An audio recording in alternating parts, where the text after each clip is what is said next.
नमस्कार साथियों। तो स्टैटिक जीके की इस क्लास में मैं सोनवीर मलिक आपका स्वागत करता हूं। आज इस इंटरनेशनल ऑर्गेनाइजेशन का पार्ट 2 है और उम्मीद है भाई आप लोगों की पढ़ाई अब चल निकली है। अब इसको बस रुकने मत देना, क्योंकि एक बार रुक गई तो फिर कोई फायदा नहीं होगा, है ना। इसको लगातार लगातार लगातार चलते रहना है। शुरू कर देते हैं हम, बाद में कोई बात करेंगे कि WTO का हेडक्वार्टर्स कई बार आपसे पूछा जाता है। क्या पूछा जाता है? WTO का हेडक्वार्टर्स क्या पूछा जाता है मेरे भाई? तो आपसे WTO का हेडक्वार्टर्स पूछा जाता है और याद रखना है WTO का हेडक्वार्टर्स है जिनेवा में। कहाँ पे है? जिनेवा में। अच्छा, ये पिछले वाले का रह गया, हमें सार्क से शुरू करना था। हमें शुरू करना है कहाँ से मेरे भाई? हमें शुरू करना है सार्क से, ठीक है। चलिए, तो सार्क की पहले फुल फॉर्म आएगी south Asian Association for Regional cooperation. क्या आएगी सबसे पहले? तो South Asian Association for Regional cooperation. सबसे पहला सवाल यही बनेगा। दूसरा जो सवाल बनने वाला है, इसकी स्थापना 8 दिसंबर 1985 को हुई है। कब? 8 दिसंबर 1985 को इसकी स्थापना हुई है और ये साल पूछा जाता है एग्जाम में खूब सारा, ठीक है। इसकी स्थापना कहाँ हुई थी, ये सवाल बनता है। फिर इसकी स्थापना कहाँ पे हुई थी, तो फिर ये सवाल बनता है मेरे भाई। तो इसकी स्थापना हुई थी ढाका में, और ढाका में ही पहला सम्मेलन भी हुआ, क्योंकि जहां स्थापना हुई वहीं पे सम्मेलन हो गया। तो पहली जो कॉन्फ्रेंस है वो भी कहाँ हुई? वो भी ढाका में ही हुई है। तो पहला सम्मेलन भी कहां पे हुआ है? ढाका में हुआ है, ठीक है। चलिए, तो South Asian Association for Regional Cooperation SAARC, स्थापना 8 दिसंबर 1985 हुई है। कहां पे? ढाका में। और फिर इसका मुख्यालय या सचिवालय, दो सवाल पूछे जाते हैं। इसका मुख्यालय या सचिवालय कहां है, अगला सवाल ये पूछा जाता है। तो चाहे तो मुख्यालय पूछा जाए मेरे भाई, और चाहे सचिवालय पूछा जाए, आपको काठमांडू ही बताना है, ठीक है। क्या बताना है? तो काठमांडू ही आपको बताना है, नेपाल में। ये चार सवाल सबसे पहले ध्यान रखना है आपको, मिलते हैं। अच्छा, पिछले दिन की पीडीएफ नहीं मिली क्या? पीडीएफ नहीं मिली? मैं डलवाता हूं बेटा, मिलनी तो चाहिए थी, मैंने भेजी थी पीडीएफ। चलिए, सार्क के फिर सदस्य कितने हैं? देखो, एक आपको क्या करना है, ट्रिक याद करनी है।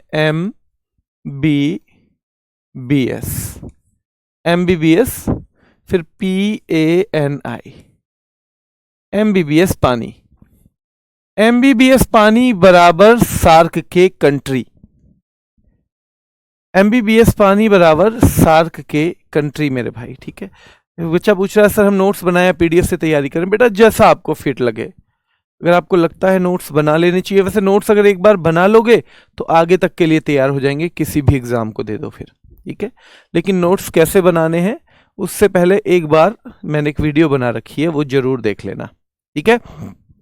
चलिए, उसी नोट्स में कुछ जोड़ लीजिए बेटा। जिसके पास किसी और बैच के नोट्स हैं, उसी में अगर कुछ नया मिलता है तो जोड़ लीजिए। तो मालदीव की क्या है मेरे भाई? MBBS पानी। M की मालदीव है। M से हमारा कौन सा पड़ोसी आएगा? मालदीव। B से एक आएगा बांग्लादेश। क्या आएगा? बांग्लादेश। B से दूसरा आएगा भूटान। क्या आएगा? तो मालदीव, बांग्लादेश, भूटान। S से आएगा मेरे भाई श्रीलंका। S से क्या आएगा? श्रीलंका आएगा। P से पाकिस्तान आएगा। A से अफगानिस्तान आएगा। क्या आएगा? अफगानिस्तान।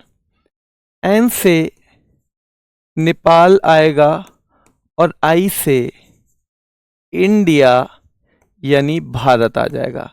तो ये हैं मेरे भाई 8 मेंबर कंट्रीज सार्क के, और सवाल बनता है इनमें से कौन सा है या कौन सा नहीं है मेरे भाई, ठीक है। कौन सा है ध्यान रखना है, कौन सा नहीं है। तो आपको पता होना चाहिए। M मतलब मालदीव, MBBS, B बांग्लादेश, फिर दूसरा B Bhutan, S Sri Lanka, P Pakistan, A Afghanistan, N Nepal और I इंडिया। कौन कौन से देश नहीं है? हमारे पड़ोसी देश जो सार्क के मेंबर नहीं है, अगर आपसे पूछे कोई तो ध्यान रखना है, चीन हमारा पड़ोसी है लेकिन सार्क का मेंबर नहीं है। म्यांमार हमारा पड़ोसी है मेरे भाई, लेकिन सार्क का मेंबर नहीं है। थाईलैंड हमारा पड़ोसी है लेकिन सार्क का मेंबर नहीं है।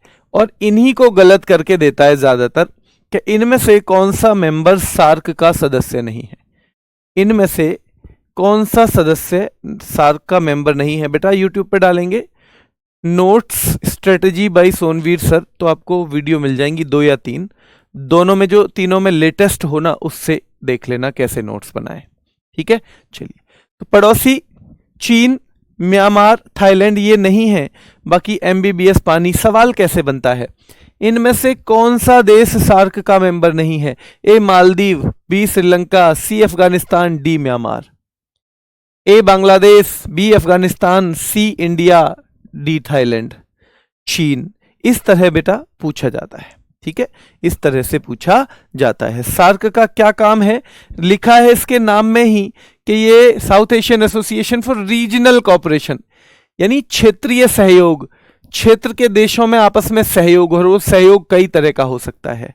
वो राजनीतिक सहयोग हो सकता है, वो आर्थिक सहयोग हो सकता है, वो सांस्कृतिक सहयोग हो सकता है। ठीक है, ये सारे के सारे सहयोग उसमें आते हैं, पर इसमें सैनिक सहयोग नहीं है, जैसा कि आपने नाटो के केस में देखा था। नाटो के केस में बेटा नहीं था मेरे भाई। ठीक है, चलिए तो देखते हैं, ये हो जाएगा पाकिस्तान, नेपाल, अफगानिस्तान, भारत। ट्रिक एमबीबीएस पानी है, मैंने आपको बता ही दिया है। पहला सम्मेलन ढाका में हुआ था। अब देखो, जब ये 8 दिसंबर 1985 को ये बना, तब अफगानिस्तान इसका मेंबर नहीं था। अफगानिस्तान, ये सवाल पूछा जाता है अलग से कि अफगानिस्तान इसका मेंबर कब बना? 2007 में सदस्य बना है। अफगानिस्तान कब सदस्य बना है? तो 2007 में वो सदस्य बना है। If we talk about Afghanistan, तो अफगानिस्तान 2007 में सदस्य बना है। पहला सम्मेलन ढाका में हुआ है। कहाँ पे हुआ है? ढाका में। तो दक्षिण एशियाई क्षेत्रीय सहयोग संघ, यानी south Asian Association for Regional cooperation, हमने पढ़ा 8 दिसंबर 1985 स्थापना। एमबीबीएस पानी देश है मेरे भाई। ढाका में ही पहला सम्मेलन, ढाका में ही इसकी स्थापना हुई है, पर इसका जो मुख्यालय सचिवालय है वो कहाँ पे है? काठमांडू में है। ध्यान रखना है मेरे भाई, ये कहां पर है? काठमांडू में। ठीक है, चलिए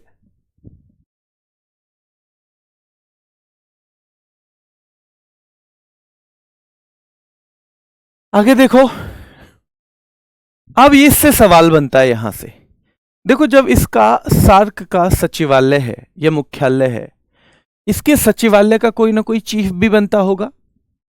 तो जो सचिवालय का चीफ होता है, हम उसे महासचिव नाम से बोलते हैं, जैसे हमने यूएन में भी देखा था। हमने यूएन में भी देखा था मेरे भाई, ध्यान रखना है। चलिए, तो सार्क के पहले भारतीय महासचिव कांत किशोर भार्गव। कौन? कांत किशोर भार्गव सार्क के पहले महासचिव है मेरे भाई, कांत किशोर भार्गव। 1989 से लेके 1991, 1989 से लेके 1991, ये सबसे पहले भारत की तरफ से आज तक 2 ही बने हैं। एक बने हैं शीलकांत शर्मा, पहले बने हैं कांत किशोर भार्गव, फिर शीलकांत शर्मा। ये बने थे 89 के आसपास, ये 2008 के आसपास बने हैं। तो दोनों पूछे जाएंगे, इनमें से कौन सा व्यक्ति कभी भी सार्क का जो वो है महासचिव रहा है?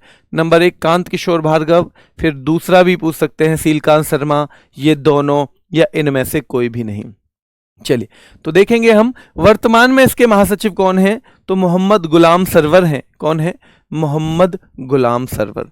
ये 6-7 सवाल आपसे पूछे जाएंगे, ये 6-7 सवाल आपसे पूछे जाएंगे। तो हमने देखा था सार्क की स्थापना कब हुई थी? 8 दिसंबर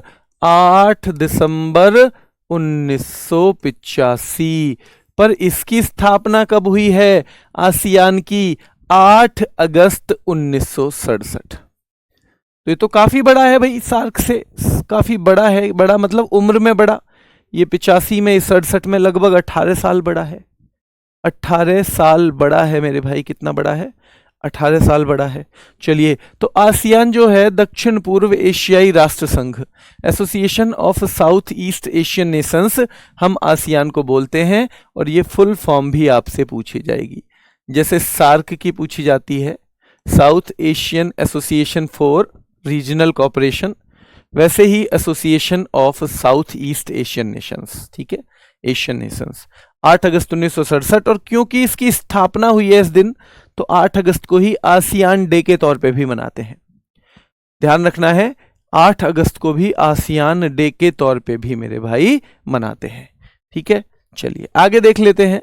मुख्यालय इसका जकार्ता इंडोनेशिया में है, और ये सवाल बहुत आता है। जकार्ता इंडोनेशिया में इसका मुख्यालय है, और ये पूछा जाता है बार बार। इसकी स्थापना के समय सदस्य 5 थे, अभी कितने हैं? 11 हैं। 11वां कौन सा है ये पूछा जाता है। देखो 10 तो ये है, Indonesia, Thailand, Philippines, Malaysia, Singapore, Brunei, Cambodia, Vietnam, Laos और ये म्यांमार। ये किधर मिलेंगे मेरे भाई? ये सारे हमारे इधर को मिलेंगे, ठीक है, हमारे इधर को मिलेंगे। ये कहाँ को मिलेंगे? इधर साइड में, ठीक है। जो हमारा म्यांमार वगैरह है ना, उससे थोड़ा सा ऐसे नीचे को। तो ये साउथ ईस्ट एशियन नेशंस हैं। हमारा जो सार्क था वो केवल साउथ, जो साउथ वाले देश थे उनके बारे में था बेटा, साउथ वालों के बारे में था हमारा, ध्यान रखना है।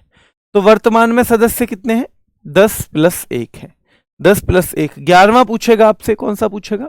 11वां, तिमोर लेस्ते। तिमोर लेस्ते मेरे भाई ध्यान रखना है। तो 11वां सदस्य जिसे शामिल करने के लिए आसियान ने मंजूरी दी है, तो वो 11वां है। और सवाल पूछा जाता है क्या भारत आसियान का सदस्य नहीं? भारत आसियान का मेंबर नहीं है। भारत नाटो का भी मेंबर नहीं है। भारत यूरोपियन यूनियन का भी मेंबर नहीं है। भारत नेटो का भी मेंबर नहीं है मेरे भाई, हमने जो पढ़ा था, ठीक है। बाकी वर्ल्ड बैंक का मेंबर है, यूएन का मेंबर है, वर्ल्ड बैंक का मेंबर है भारत, यूएन का मेंबर है भारत, आईएमएफ का मेंबर है भारत, लेकिन ना तो यूरोपियन यूनियन का है, ना नेटो का है, ना G7 का है। G7 आएगा उसका भी मेंबर भारत नहीं है। ना ओपेक का है, ओपेक आएगा मेरे भाई उसका भी मेंबर भारत नहीं है। तो ये कुछ संगठन है जिसका भारत मेंबर नहीं है। गुरुजी बुक में ये सब मिलेगा बेटा, बुक में जो जो आपके काम की चीजें हैं सब मिलने की कोशिश रहेगी हमारी, ठीक है। तो आप चिंता मत करो, बुक आपकी बेहतरीन मदद करेगी तैयारी में। अगर अंकित सर ने उसका कमिटमेंट किया है तो वो उसमें कुछ आपके लिए है तभी किया है। इसका मोटो होता है, मतलब ये क्या चाहते हैं सारे देश? ये चाहते हैं इनका विजन भी एक हो, इनकी पहचान यानी आइडेंटिटी भी एक हो, और इनका समुदाय भी एक हो, यानी इनके लोग भी एक ही कम्युनिटी के माने जाएं। तो ये सारी की सारी चीजें ये चाहते हैं अगर हम बात करें इसकी, ठीक है। तो ये हो गया मेरे भाई अभी तक का, क्लियर है। चलो जल्दी से एक बार देखो इसे, जल्दी से एक बार नजर मारो इन पे, अभी तक नजर मारो।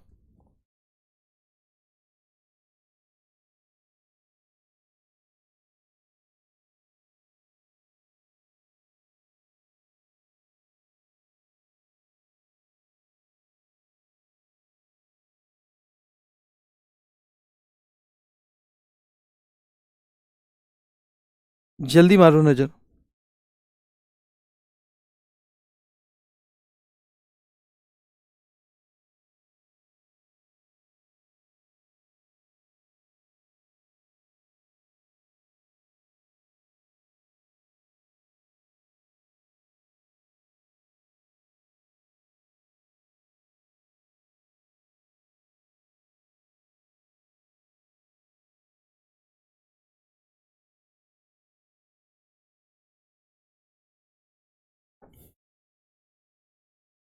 चलिए आगे देखो।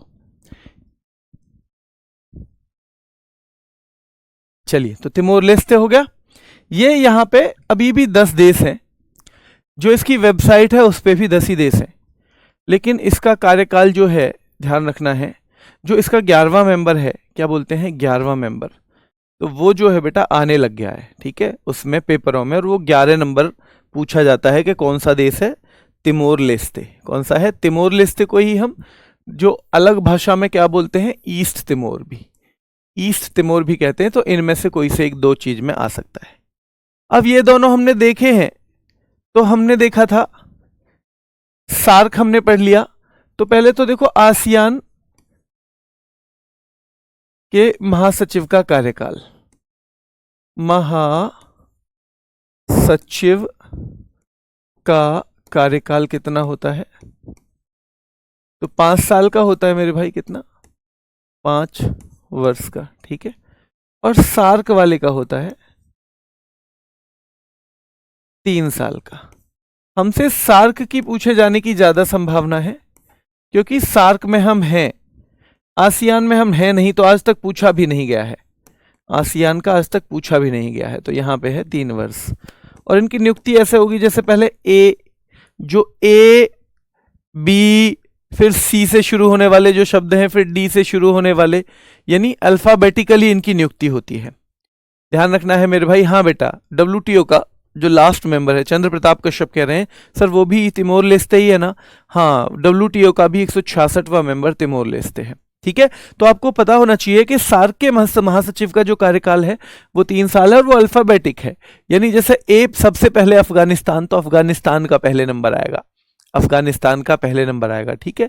फिर ऐसे ही बी सी डी जो भी आता जाएगा क्रम में, तो इन 8 देश में। बताओ कब शामिल हुआ था? बताओ जल्दी, कब शामिल हुआ था मेरे भाई? हम जिसमें है ना 3 साल का है उसका, अगर वहां भूल जाओ तो। जिसमें हम हैं वहां पे 3 साल का कार्यकाल है, जिसमें हम नहीं थे उसमें आसियान में, वहां पर 5 साल का कार्यकाल है, ठीक है। 5 साल के कार्यकाल की बात होती है वहां पे। तो ये हमने देख लिया है। जल्दी बताओ अफगानिस्तान कब शामिल हुआ था इसमें? अफगानिस्तान कब शामिल हुआ था? कौन से साल में अफगानिस्तान शामिल हुआ था मेरे भाई? चलिए, फिर आ गया एक संगठन बिम्स्टेक। तो Bay of Bengal Initiative for Multi Sectoral Technical and Economic Cooperation, ये इसकी फुल फॉर्म है, और फुल फॉर्म बहुत महत्वपूर्ण है मेरे भाई। क्या है ये फुल फॉर्म? इंपॉर्टेंट है। Bay of Bengal Initiative for Multi Sectoral Technical and Economic Cooperation. तो बहुक्षेत्रीय, बहुत सारे क्षेत्रों में तकनीकी और आर्थिक सहयोग ये देश करते हैं, जिनको हम बिम्स्टेक कंट्री कहते हैं। क्या कहते हैं? बिम्स्टेक कंट्री कहते हैं। बिम्स्टेक में 7 सदस्य हैं। कितने हैं? 7 सदस्य। जो 5 सदस्य हैं वो कहां से आते हैं मेरे भाई? तो 5 सदस्य तो सीधे सीधे आ जाते हैं कहां से? 5 आ जाते हैं MBBS पानी से। MBBSPANI।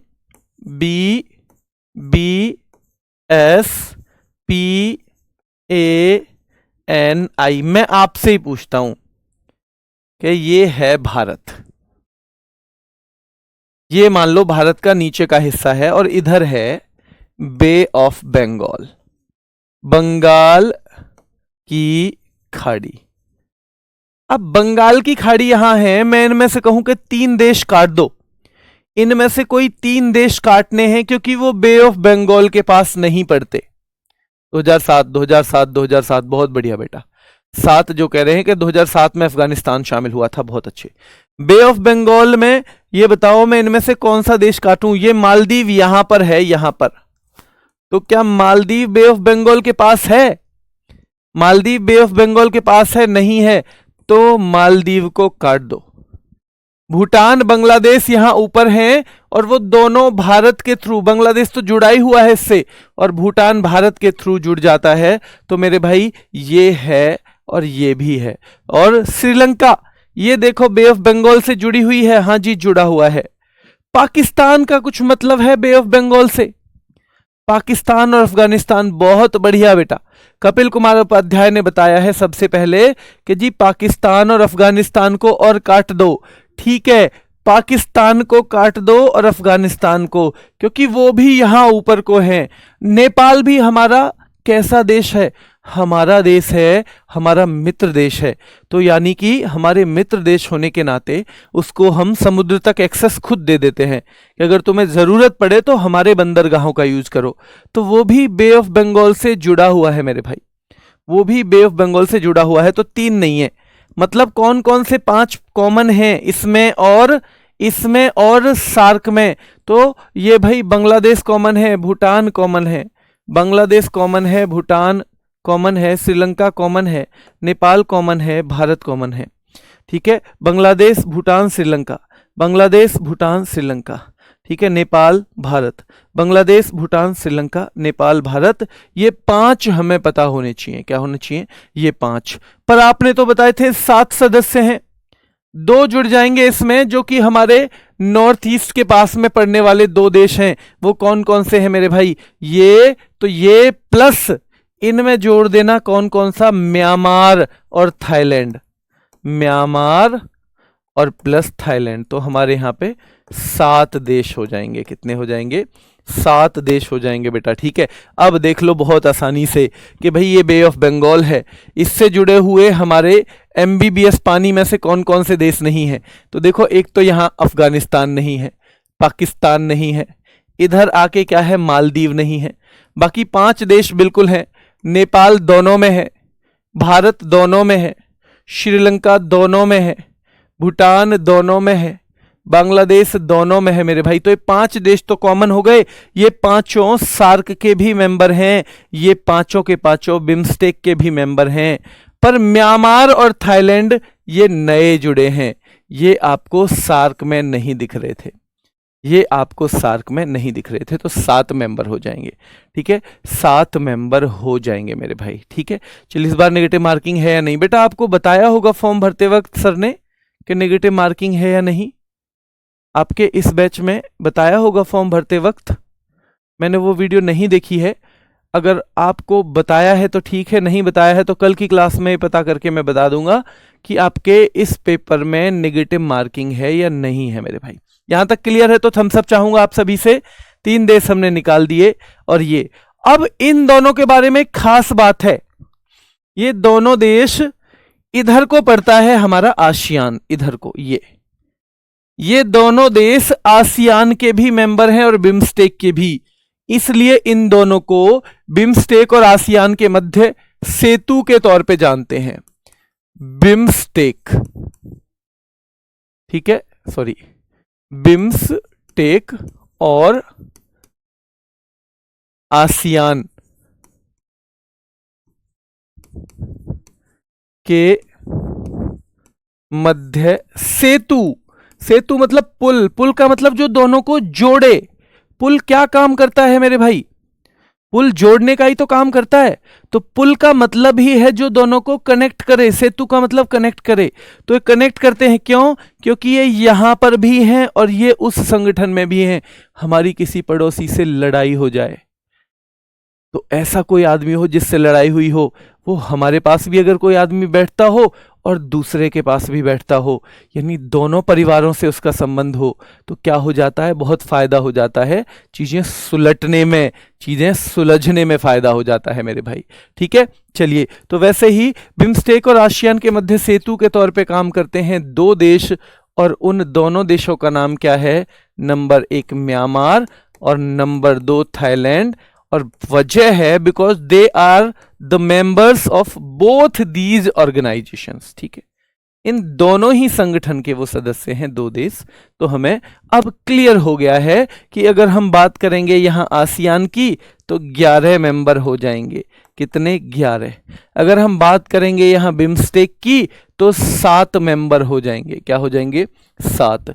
अगर हम बात करेंगे मेरे भाई किसकी? सार्क की, तो 8 मेंबर हो जाएंगे। और ये सारी की सारी चीजें धीरे धीरे धीरे धीरे हमारे क्लियर हो जाएंगी। ठीक है, तो हम बिम्स्टेक के बारे में बात कर रहे थे, फिर से एक बार बता देता हूं आपको। Bay of Bengal Initiative for Multi Sectoral Technical and Economic Cooperation. अब सीधे सीधे या तो आप रट लो, या तो सीधे रट लो इसके 7 मेंबर हैं और कौन कौन से हैं, या आप समझ लो। हमने सार्क की तो ट्रिक देख ली थी, एमबीबीएस पानी आसानी से याद हो गया। बिम्स्टेक में 7 मेंबर हैं, पर हमें यह पता होना चाहिए एमबीबीएस पानी में से भी 5 लेने हैं जो बे ऑफ बंगाल के आसपास के हैं, और 2 थाईलैंड और म्यांमार जोड़ देंगे इसमें। क्या कर देंगे? जोड़ देंगे मेरे भाई। ठीक है, तो इस तरह से जोड़ के 7 कंट्री हो जाएंगे। कितने? 7 कंट्री। इसकी स्थापना 6 जून 1997, 6 जून 1997। तो आपने देखा आसियान की स्थापना, आसियान सबसे बड़ा भाई है, कब हुई स्थापना? 1967। फिर आपने देखा कि इसके बाद सार्क का जन्म होता है, सार्क का जन्म हुआ 1985, और भैया फिर हुआ बिम्स्टेक का लास्ट में ये सबसे छोटा भाई है, इसका हुआ है 1997 में, 6 जून 1997। ठीक है, 6 जून 1997। जल्दी बताओ आसियान का कब हुआ था? तो देखो आसियान कब हुआ था मेरे भाई? 8 अगस्त 1967। 8 अगस्त 1967 और ये 8 दिसंबर 1985। तो ये दो तो 8 तारीख है, लेकिन दिसंबर और अगस्त हो गया, और यहां पे भाई जून आ गया, ये आ गया जून 1997 में जून। ठीक है, 6 जून, ये 8 अगस्त, ये 8 दिसंबर। ऐसे कर करके हमें ये धीरे धीरे धीरे धीरे याद हो जाएंगी, चिंता मत करना मेरे भाई। ठीक है, चलिए अब ये पूछेगा आपसे, इसकी स्थापना किस घोषणा के तहत, मतलब ये स्थापना हुई तो स्थापना से रिलेटेड एक घोषणा हुई, डिक्लेरेशन हुआ, जिसे बैंकॉक डिक्लेरेशन कहते हैं। इसका मुख्यालय ढाका में है। तो किसका? बिम्स्टेक का मुख्यालय ही कहां पे है मेरे भाई? ढाका में है। जबकि इसी ढाका में सार्क का पहला सम्मेलन हुआ था। सार्क का यहां पहला सम्मेलन हुआ था, जबकि इसका बिम्स्टेक का यहां पे मुख्यालय है। क्या है? मुख्यालय है मेरे भाई। ठीक है, और वर्तमान महासचिव पूछे जाएंगे इंद्रमणि पांडे, भारत से पहले ही हैं, यानी भारत से अभी तक कोई भी नहीं बना है, इंद्रमणि पांडे पहले हैं। तो जल्दी बताओ, कांत किशोर भार्गव क्या सार्क के पहले भारतीय महासचिव थे? क्या सार्क में आज तक कुल मिला के 2 ही महासचिव बने हैं? क्या दूसरे नंबर के शीलकांत शर्मा हैं? शीलकांत शर्मा। क्या वर्तमान में जो बिम्स्टेक के चीफ हैं वो भारत के हैं, इंद्रमणि पांडे? क्या ये पहले ही व्यक्ति हैं जो बिम्स्टेक के चीफ बने हैं भारत की तरफ से? तो ये पहले ही व्यक्ति हैं जो भारत की तरफ से बिम्स्टेक के चीफ बने हैं मेरे भाई। ठीक है, बिम्स्टेक के चीफ बने हैं, पहले ही व्यक्ति हैं। क्लियर है बेटा? चलिए आगे देखिए, 7 देश हैं, बांग्लादेश, भूटान, भारत, म्यांमार, नेपाल, श्रीलंका और थाईलैंड। ये 7 देश हैं इसके, है ना। ये मैंने मैप पे अच्छे से आपको दिखा दिया है। स्थापना पूछी जाती है एशियन डेवलपमेंट बैंक की। सार्क बेटा संगठन है, जब हमने शुरू में पढ़ाया था तो सार्क भी संगठन है। हम सभी संगठन पढ़ रहे हैं जो किसी न किसी उद्देश्य से बने हैं। ज्यादातर वैसे आर्थिक वगैरह उद्देश्य होता है, कहीं पे टेक्नोलॉजी का भी यूज उद्देश्य होता है कि टेक्नोलॉजी भी हम एक दूसरे के साथ बांटेंगे। यानी मेन है एक दूसरे देशों का सहयोग, ताकि एक दूसरे के साथ मिलके सब आगे बढ़ते रहें। ठीक है, इसका मतलब ये है। चलिए, बच्चा कह रहा है सर बिना पीडीएफ के पढ़ाइए, पीडीएफ से सही से पढ़ नहीं पाता। बेटा इसे मैं लिख के नहीं पढ़ा सकता हूं, स्टैटिक जीके को कोई भी लिख के नहीं पढ़ा सकता है इसको। ये थोड़ा सा सिलेबस इसका बड़ा होता है, और ये हमने अपने दिमाग में बना लिया कि मैं पीडीएफ से नहीं पढ़ सकता। पीडीएफ से अगर आप नहीं पढ़ सकते हैं, आपको फायदा, देखो चीजें समझ में नहीं आ रही हैं तो आप नोट्स बना लो। आप खुद नहीं बना सकते हो तो हम हैंड रिटन नोट्स भी देते हैं, हम दोनों काम करते हैं। पर पीडीएफ से अगर मैं नहीं पढ़ाऊंगा तो इसी क्लास को पढ़ाने में, जो मैं अभी 1 घंटे में पढ़ाता हूं, 2.5 घंटे में पढ़ाऊंगा, और 2.5 घंटे में किसी का समय नहीं बिगाड़ सकता। अगर आपको पक्का ही पीडीएफ से पढ़ना है तो मैं आज अंकित सर को बोल के किसी और गुरुजी को लगवा देता हूं इसमें, जो हाथ से लिख के पढ़ा सके मेरे भाई। ठीक है, जो हाथ से लिख के पढ़ा सके, ताकि जो आपकी जो एक्सपेक्टेशन है वो पूरी हो सके। कम से कम मेरा ये मानना है कि मैं 1.5 घंटे बढ़ा दूं क्लास को, इससे अच्छा है मैं उसका उन 1.5 घंटे में 4-5 बार अच्छी तरह से रिवीजन करवा दूंगा, कहीं ना कहीं चीज़ों को याद करवाने की कोशिश कर दूंगा। मेरा उद्देश्य तो ये रहता है। पर आप कहेंगे तो मैं एक बार आज अंकित सर को बोल दूंगा, सर कोई भी गुरुजी अगर हाथ से लिख के पढ़ा सकें स्टैटिक जीके तो आप उनसे एक बार बोलिए। ठीक है, आज ही बोलता हूं मैं उन्हें। तो याद रखिए, एशियाई विकास बैंक जो है इसकी स्थापना 19 दिसंबर 1966 को हुई है। कब हुई है?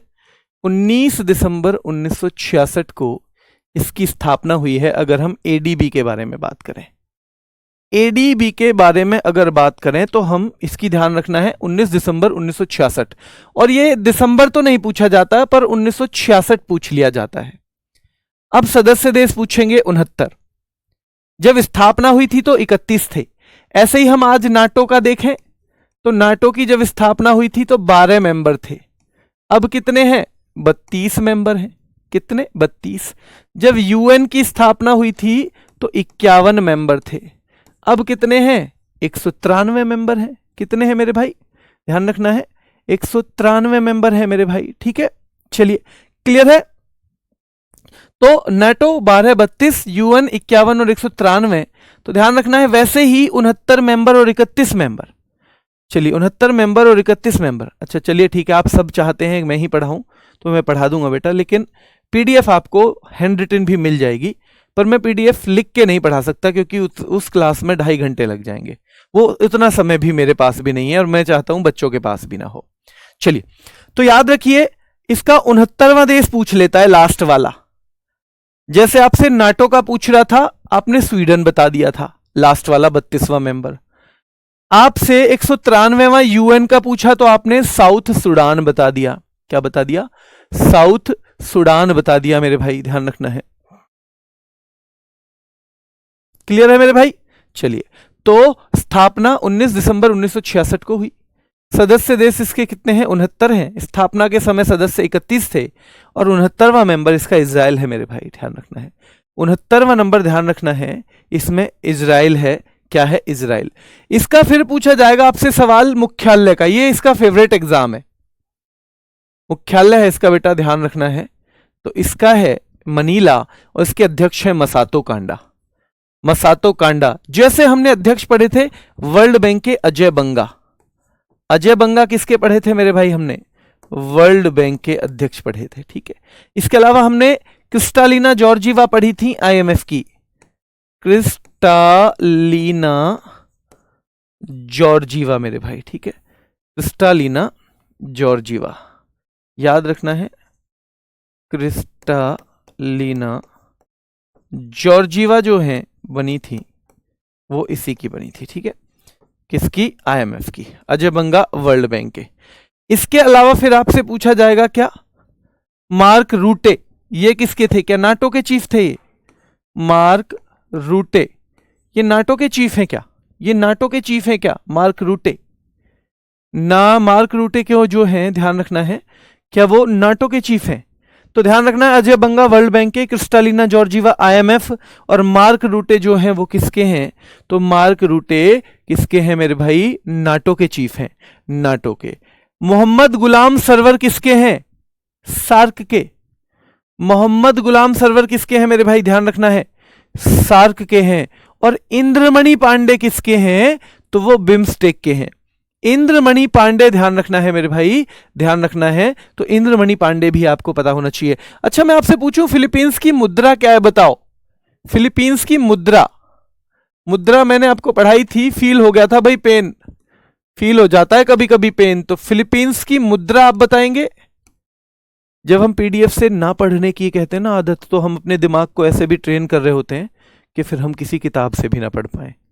क्यों? ये किताब की ही तो फॉर्मेट है। तो फिर हम अपने आप को ऐसे आदत डाल रहे हैं, अपने दिमाग को प्रिपेयर कर रहे हैं कि फिर वो किताब से भी कुछ नहीं सीखेगा। जब हम ये इसे बार बार बोल रहे हैं कि हाँ भाई पीडीएफ से मुझे याद नहीं होती, नहीं होती, नहीं होती। मैं पहले भी कह रहा था ये हमारा बहुत अच्छा जो है एक मालिक नहीं है, एक नौकर बहुत अच्छा है दिमाग हमारा। हम इसको जो कहेंगे 10 गुना गति से करता है। अगर मैंने सोच लिया मैं नहीं पढ़ पाऊंगा तो ये इस बात को प्रूव करने के लिए पूरी ताकत लगा देता है कि मैं ना पढ़ पाऊं। और अगर मैंने कह दिया कि मुझे किसी भी कीमत पे पढ़ना है तो ये उस बात को प्रूव करने के लिए भी पूरा दम लगा देता है कि हाँ भाई पढ़ना तो है, कैसे भी करके पढ़ना है। ठीक है, चलिए। पीसो, बहुत बढ़िया बेटा, पीसो। अरे मेरे शेरो पीसो। फील हुआ था पेन जब दादाजी ने पैसे नहीं दिए थे, पैसे नहीं दिए थे मेरे भाई, फील हुआ था पेन। चलिए तो यहां पे देखिए राष्ट्रमंडल की घोषणा कब हुई है? 1926 में बालफोर घोषणा हुई। किस घोषणा के तहत ये बना है? बालफोर घोषणा के तहत, याद रखना है भाई। इसकी स्थापना पूछी जाती है, ये कब हुई है मेरे भाई? तो ये हुई है 11 दिसंबर 1931 को। तो साल जरूर पता होना चाहिए, मुख्यालय लंदन जरूर पता होना चाहिए, और अभी जो सदस्य देश हैं वो 56 हैं, जरूर पता होना चाहिए। कई जगह अभी भी 54 लिखे हुए हैं, कई जगह अभी भी 54 लिखे हुए हैं मेरे भाई, ध्यान रखना है। कई जगह अभी भी 54 ही लिखे हुए हैं। चलिए तो ध्यान रखना है मेरे भाई, राष्ट्रमंडल घोषणा कब हुई? 1926 में हुई है। कब मेरे भाई? 1926 में हुई है। किस घोषणा के तहत? बालफोर घोषणा के तहत। स्थापना 11 दिसंबर 1931 को। मुख्यालय इसका लंदन में है, सदस्य देश 56 है। मुख्यालय लंदन में है। सदस्य देश कितने हैं? 56 है मेरे भाई, 56 है मेरे भाई। सदस्य देश कितने हैं? 56 है। अगर मेंबर्स की बात करूं मैं, क्या आप मुझे याद दिलवाएंगे कितने कितने मेंबर हैं अभी तक जो हमने देखे थे? क्या यूएन के मेंबर आप मुझे बता पाएंगे?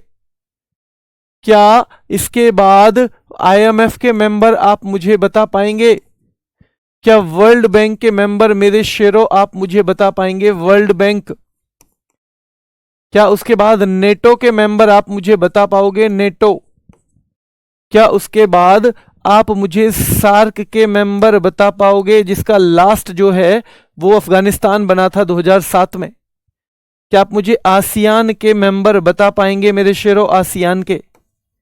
क्या सार्क और आसियान के जब आप बता चुकोगे तो क्या मुझे बिम्स्टेक के मेंबर आप बता पाओगे? बिम्स्टेक। क्या मुझे WTO के मेंबर आप बता पाओगे मेरे भाई? WTO के। क्या आप मुझे ओपेक के मेंबर बता पाओगे? ओपेक के। तो देखो यूएन के 193 हैं, लेटेस्ट भी पूछता है इसमें, और लेटेस्ट जब पूछेगा तो आप साउथ सूडान बता देना। आईएमएफ के 191 हैं, जब लेटेस्ट पूछे तो लिक्टेनस्टीन बता देना। वर्ल्ड बैंक के 189 है मेरे भाई, वर्ल्ड बैंक के 189 है, याद रखना है, या 189। नेटो के पूछे तो अभी 32 बता देना। सार्क के पूछे तो अभी 8 बता देना। आसियान के पूछे तो अभी 11 बता देना। बिम्स्टेक के पूछे तो 7 बता देना। WTO के पूछे तो 166 बता देना। ओपेक के बहुत महत्वपूर्ण हैं, 12 बता देना। ठीक है। एशियन डेवलपमेंट बैंक के 69 बता देना, 69। ये सारे मेंबर जो हैं पूछे जाते हैं सीधे सीधे सीधे सीधे सीधे। ठीक है, ध्यान रखना है। तो ये सीधे सीधे पूछे जाते हैं। ओपेक के 12 बेटा, ओपेक 14 नहीं है। विपिन कुमार कह रहे हैं ओपेक 14। वर्तमान में केवल 12 मेंबर हैं। अगर आप 14 बता रहे हो तो आपके पास पुराना डेटा है, उसको करो अभी, उसको अभी चेंज करो बेटा। 12 ही मेंबर हैं केवल ओपेक के। आज आप ओपेक की वेबसाइट खोलोगे तो आपको वहां 12 नाम दिखाई देंगे और वो 12 के बारे वहां लिखे हुए हैं। ठीक है, चलिए यहां राष्ट्रीय संगठनों के बारे में जो महत्वपूर्ण है हम अलग से पढ़ाएंगे बेटा, बिल्कुल पढ़ाएंगे। तो 56वां सदस्य है टोगो। 56वां सदस्य इसका कौन सा है? टोगो है मेरे भाई। राष्ट्रमंडल जो है, देखो जब भी कोई संगठन बनता है अक्सर उसी दिन उसका दिवस मनाते हैं। तो ये तो 11 दिसंबर 1931 में बना। 11 दिसंबर 1931 में कब बना है? ध्यान रखना है, 11 दिसंबर 1931 में बना है। तो आपको देखना है कि फिर ये 24 मई को क्यों मनाते हैं इसका दिवस, कॉमनवेल्थ डे। 11 दिसंबर स्थापना कब हुई है? 11 दिसंबर 1931 है ना। हम यहां फिर से लिख देते हैं 11 दिसंबर 1931। पर हम, क्योंकि इस दिन इनकी रानी रही थी जो ब्रिटेन की, विक्टोरिया। कौन सा विक्टोरिया? कौन सा विक्टोरिया मेरे भाई, ध्यान रखना है। ठीक है, तो याद रखना है विक्टोरिया का जन्मदिन है इस दिन। जो कॉमनवेल्थ, ध्यान रखना है, इसमें मुख्य तो इंग्लैंड ही तो है, इंग्लैंड ही मुख्य है। ज्यादातर जिन देशों पर इंग्लैंड का कब्जा रहा था, जो इसके उपनिवेश रहे थे, उन्हीं देशों का ये संगठन है ये। तो ध्यान रखना है रानी विक्टोरिया का जो जन्मदिन है वो इसके दिवस के तौर पे मनाते हैं, इसके दिवस के तौर पे हम वो मनाते हैं बेटा। ठीक है, चलिए फिर आ गया ओपेक। सबसे पहले फुल फॉर्म पूछेगा, organisation of petroleum exporting countries है। एक्सपोर्टिंग, जो पेट्रोल का निर्यात करते हैं, एक्सपोर्ट करते हैं अपने यहां, उसे बनाते हैं, पैदा करते हैं, मतलब निकालते हैं जमीन से। ठीक है, और फिर उसे बाकी देशों को भेज देते हैं, बेच देते हैं मेरे भाई। ठीक है, बेच देते हैं, ध्यान रखना है, और बेच देते हैं। तो स्थापना हुई है इसकी 1960 में। और सीधे सीधे सवाल आता है, ओपेक की स्थापना कब हुई है? 1960 में। कौन से सम्मेलन से हुई है? तो बगदाद सम्मेलन से हुई है। कौन से सम्मेलन से? तो बेटा बगदाद सम्मेलन से हुई है। याद रखना है, किससे? बगदाद सम्मेलन से। मुख्यालय वियना में है। कहां पे है इसका मुख्यालय? वियना में। वियना जानते हो, ऑस्ट्रिया नाम का एक देश है, ऑस्ट्रेलिया नहीं है ये। जैसे एक बच्चे ने पूछा था जी आपने कल इसकी मुद्रा, ऑस्ट्रिया की मुद्रा भी यूरो है, इसकी मुद्रा क्या है? यूरो। जबकि ऑस्ट्रेलिया की क्या है? डॉलर। ऑस्ट्रेलिया की मुद्रा क्या है मेरे भाई? डॉलर है, याद रखना है। ठीक है, ऑस्ट्रेलिया की मुद्रा है डॉलर। तो organisation of the petroleum exporting countries में आपसे पूछेगा किसकी स्थापना कब हुई है? 1960 में हुई है। बगदाद सम्मेलन, वियना ऑस्ट्रिया में इसका मुख्यालय है। वर्तमान में 12 सदस्य हैं।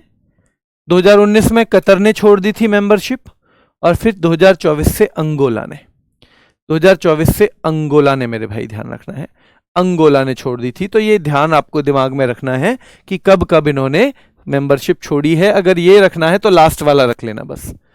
अंगोला ने लास्ट ईयर 1 जनवरी से कह दिया था इसको टाटा बाय बाय कि भैया ओपेक अब हम चले परदेसी, ठीक है, अब हम हो गए हैं परदेसी, अब हम आपको नहीं मिलेंगे यहां।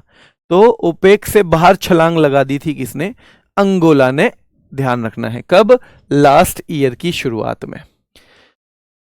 ब्रिक्स पे चलें,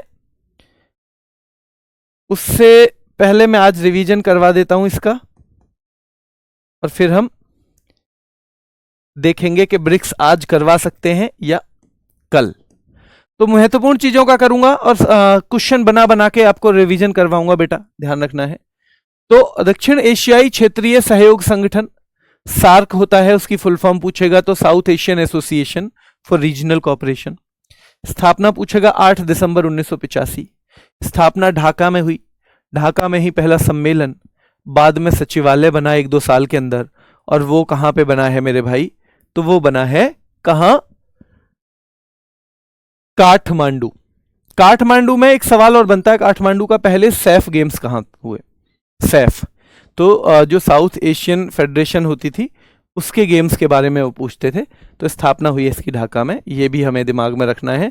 ये वैसे तो MBBS पानी से इसके 8 हो जाते हैं देश, पर 2007 को जरूर ध्यान रखना है क्योंकि 8वां देश इसमें शुरू से नहीं था। अफगानिस्तान 2007 में शामिल हुआ है। क्या हुआ है? 2007 में शामिल हुआ है मेरे भाई अफगानिस्तान, ठीक है। चलिए आगे चलते हैं। फिर दक्षिण एशियाई क्षेत्रीय सहयोग संगठन सार्क, ये याद रखना है, इसका सम्मेलन ढाका, अफगानिस्तान 2007 में इसमें शामिल हुआ है। फिर पूछा जाता है सार्क के पहले भारतीय महासचिव कौन थे? तो कांत किशोर भार्गव थे, और 2 बन चुके हैं अब तक। कितने बन चुके हैं? ध्यान रखना है मेरे भाई, 2 बन चुके हैं। तो 2 कौन कौन है? कांत किशोर भार्गव और शीलकांत शर्मा। कांत किशोर भार्गव और शीलकांत शर्मा। आसियान की 8 अगस्त 1967, जबकि हम सार्क की देख रहे थे 8 दिसंबर 1985, ठीक है। दिवस भी इसका 8 अगस्त को हो जाएगा। मुख्यालय जकार्ता इंडोनेशिया में। पहले 5 सदस्य थे, अब 11 हैं, और 11वां है तिमोर लेस्ते या ईस्ट तिमोर मेरे भाई। क्या भारत इसका मेंबर है? नहीं। 1 विजन 1 आइडेंटिटी और 1 कम्युनिटी इसकी। 1 विजन 1 आइडेंटिटी मेरे भाई, 1 कम्युनिटी, 1 कम्युनिटी याद रखना है, ठीक है। चलिए आगे देख लेते हैं। आगे हम देख लेते हैं एक बार।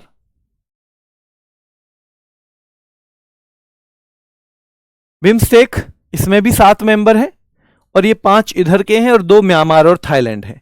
म्यांमार और थाईलैंड। इसकी स्थापना हुई 6 जून 1997 को बैंकॉक घोषणा के बाद, और इंद्रमणि पांडे इसके पहले भारतीय महासचिव हैं। कौन है? पहले भारतीय महासचिव। एशियाई बैंक की स्थापना पूछता है 1966। अभी के मेंबर पूछेगा मेरे भाई। स्थापना के समय 31 थे, ये भी पूछेगा। इसके चीफ मसातो कांडा हैं जापान के, ये भी पूछेगा। और मनीला में मुख्यालय है, ये भी पूछेगा। मनीला में मुख्यालय है, ध्यान रखना है, ये भी पूछेगा। इसके बारे में इतना पूछेगा आपसे। राष्ट्रमंडल जो है 1926 में एक घोषणा हुई थी, बालफोर घोषणा। बालफोर घोषणा के तहत ये बनेगा कब? तो 11 दिसंबर 1931 को बनेगा। 11 दिसंबर 1931। इसका मुख्यालय कहां पे है? लंदन में है। अगर मुख्यालयों की हम बात करें तो इसका मुख्यालय जैसे कहां पे है? लंदन में है मेरे भाई। इसका मुख्यालय है लंदन में। हम कुछ और मुख्यालय रिवाइज करें क्या? क्या यूएन का जो मुख्यालय है वो भाई वॉशिंगटन डीसी में है क्या? नहीं जी, न्यूयॉर्क में है। फिर आईएमएफ का है वॉशिंगटन डीसी? हाँ जी। वर्ल्ड बैंक का मुख्यालय क्या वॉशिंगटन डीसी में है? हाँ जी। क्या नेटो का मुख्यालय ब्रुसेल्स में है? हाँ जी, ब्रुसेल्स में है, ब्रुसेल्स बेल्जियम। क्या सार्क का मुख्यालय काठमांडू में है? हाँ जी। आसियान का इंडोनेशिया जकार्ता में है? हाँ जी। बिम्स्टेक का मुख्यालय ढाका में है? हाँ जी। बांग्लादेश, ये जो बिम्स्टेक है इसका मुख्यालय ढाका में है, जबकि सार्क का काठमांडू में है। सार्क का काठमांडू में है, जबकि बिम्स्टेक का ढाका में है मेरे भाई। WTO का मुख्यालय जिनेवा में है, ओपेक का मुख्यालय कहाँ पे है? वियना में है। ओपेक का मुख्यालय वियना में है। एडीबी का मुख्यालय मनीला में है। और मेरे भाई यूरोपियन यूनियन का भी ब्रुसेल्स में है। यूरोपियन यूनियन का मुख्यालय भी कहाँ पे है? ब्रुसेल्स में है। कहाँ पे है मेरे भाई? ब्रुसेल्स में है। पहले राष्ट्रमंडल खेल बेटा 1930 में हुए थे, 26 में नहीं हुए। एक बच्चा कह रहा है कि क्या याद रखना है मेरे भाई? ये बेटा हम अलग अलग पढ़ तो रहे हैं इनको, हम हर जगह पढ़ते चल रहे हैं इनको, अलग अलग पढ़ते चल रहे हैं। अब आपको यहां बस रिवाइज करने हैं। और मुख्यालय की मैं एक अलग से क्लास लाऊंगा, चिंता मत करो, उसमें सब मुख्यालय लिखे होंगे। तो याद रखना है बस, यहां तो आपको कोशिश करनी है कि हेडक्वार्टर्स क्या क्या है, जब आप यहां आओ ना तो वो याद करने की कोशिश करनी है पीडीएफ से। मुख्यालय क्या क्या है, जैसे यूएन का मैंने बता दिया है कहां पे है, तो न्यूयॉर्क में है। आईएमएफ का कहां पे बताया मैंने? Washington DC. वर्ल्ड बैंक का वॉशिंगटन डीसी। नेटो का कहां पे है भाई? तो ब्रुसेल्स बेल्जियम में है। सार्क का मुख्यालय काठमांडू में है। आसियान का जकार्ता में है। बिम्स्टेक का ढाका में है। सार्क का काठमांडू में है। आसियान का जकार्ता में है। बिम्स्टेक का ढाका में है। डब्ल्यूटीओ का जिनेवा में है। ओपेक का वियना में है। डब्ल्यूटीओ का जिनेवा में है। ओपेक का वियना में है। एडीबी का कहां पे है? मनीला में है मेरे भाई। एडीबी का मनीला में है मेरे भाई, याद रखना है। और यूरोपियन यूनियन ध्यान रखना है, यूरोपियन यूनियन का भी आपके दिमाग में होना चाहिए, ठीक है? यूरोपियन, हाँ भाई, दिसंबर में बेटा कोर्स पूरा हो जाएगा मेरी तरफ से, ठीक है? ध्यान रखना है, दिसंबर में हो जाएगा। तो ये थोड़े थोड़े थोड़े थोड़े पढ़ने हैं बार बार, है ना? अगर नोट्स बना भी रहे हो ना तो बहुत तेज मत बनाना। एक बच्चा कह रहा था, मैं देख रहा था बार बार के सर एक दिन पहले पीडीएफ दे दिया करो। अगर मैं पीडीएफ एक दिन पहले दे दूं तो फिर ये आपको कैसे पता चलेगा कौन सा इंपॉर्टेंट है? जो मैं लिख लिख के बता रहा हूं आपको कि इसमें ये महत्वपूर्ण है, इसको जरूर याद करना, वो कैसे याद कर पाओगे बेटा? वो तो नहीं कर पाओगे, ठीक है? वो आप नहीं कर पाओगे। लास्ट में आज ब्रिक्स और देख लेते हैं। ब्रिक्स की स्थापना वैसे असलियत में 2006 से ही मिल रहे थे वो ब्रिक्स वाले देश, पर इसकी स्थापना को पेपर वाले लोग 2009 मानते हैं। तो 2009, अगर 2009 ना हो तो 2006 डाल देना। 2009 ना हो ऑप्शन में, ठीक है? ऑप्शन में तो फिर क्या डालना है? तो 2006 ढूंढनी है आपको, ठीक है? कि 6 दे रखी है नहीं दे रखी है। तो ये दो काम करने हैं आपको। 2009 ना मिले तो 2006 डाल देना, ठीक है? ध्यान रखना है। इतना ही रहने दें आज? कुछ बच्चे कह रहे हैं कि आज सर इतना ही रहने दीजिए। बता दिया बेटा मैंने क्यों पहले दिन पीडीएफ नहीं देता हूं मैं। इसमें जो जुड़ेगा वो कहां से लिख पाओगे? आप नहीं लिख पाओगे ना। जिस चीज पे ज्यादा ध्यान देना है उसके लिए जगह कहां बचेगी? और यही काम आप एक दिन लेट किया करो। तो एक दिन लेट पीडीएफ से पढ़ने का क्या फायदा होता है? कि आपका रिवीजन बहुत अच्छा हो जाता है, क्योंकि आपको फिर बार बार क्लास की बातें याद आएंगी। पहले दिन आप कुछ पढ़ के आओगे क्लास में, बहुत ज्यादा आपको एफर्ट भी लगाने पड़ेंगे और आपको उतना सीखने को भी नहीं मिलेगा। तो जब आप क्लास से जाके अगले दिन उसका रिवीजन करते हो और उसे उसमें लिखते हो नोट्स में, तो तब आपका बहुत बेहतरीन रिवीजन भी होता है और आप बहुत अच्छे से चीज़ों को रिवाइज करते रहते हो और कॉन्फिडेंस भी आता है। इसलिए मैंने पहले नहीं बनाया है, वरना तो मुझे कोई दिक्कत नहीं है, मुझे तो आज भी पीडीएफ देनी है और कल भी देनी है, ठीक है? फिर ठीक है, चलिए तो अभी के लिए इतना ही छोड़ेंगे बेटा, फिर मुलाकात करेंगे। धन्यवाद।